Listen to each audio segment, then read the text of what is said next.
Hello, my name is Molly McDonough, and I'm going to be doing my 2-minute history on the Irish Republican Army.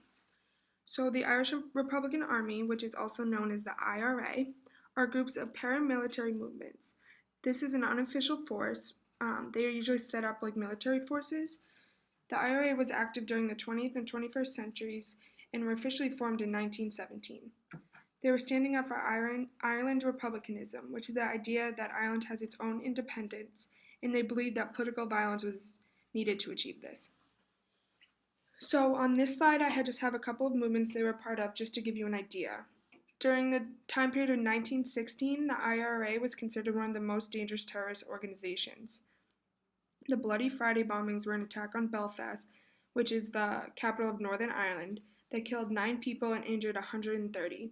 The 22 bombs were going off throughout an 80-minute period.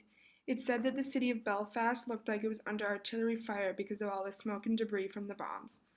The top black and white picture is some of the aftermath of one of the bombs, and the bottom map is where the bombs were placed. A fun fact about this is in 2002, which was 13 years after the Bloody Friday bombings, the IRA sent out an apology to everyone and their families affected by this. They also had many civilian targets that were bombed sporadically throughout the 1970s to the 1990s. These consisted of pubs, shops, and subway stations, which were throughout Northern Ireland and Britain. They also participated in other criminal acts like bank robbery, extorting, or counterfeiting. So Sinn Féin is an Irish Republican party that wanted to end British rule in Ireland. They were considered a wing or a branch of the IRA. They were present in both Northern Ireland and the Republic of Ireland. They were formed in November of 1905 by Arthur Griffith.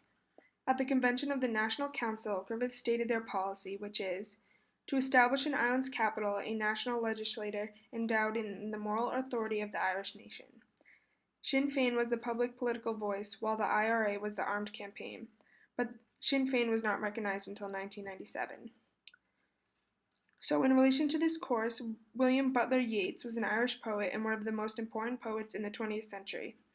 He was fascinated in Irish legends, and he was also an Irish nationalist and was a senator of the Irish Free State in 1922. In his poem, The Second Coming, it opens in chaos.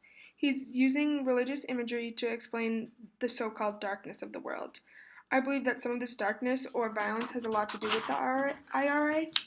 They did not cause all of it, but they were the violent advocates for Ireland. I think that in a couple of Yeats' poems that we read, we were referring to the destruction that is going on in the rebellions. So this is my bibliography, and thank you for listening.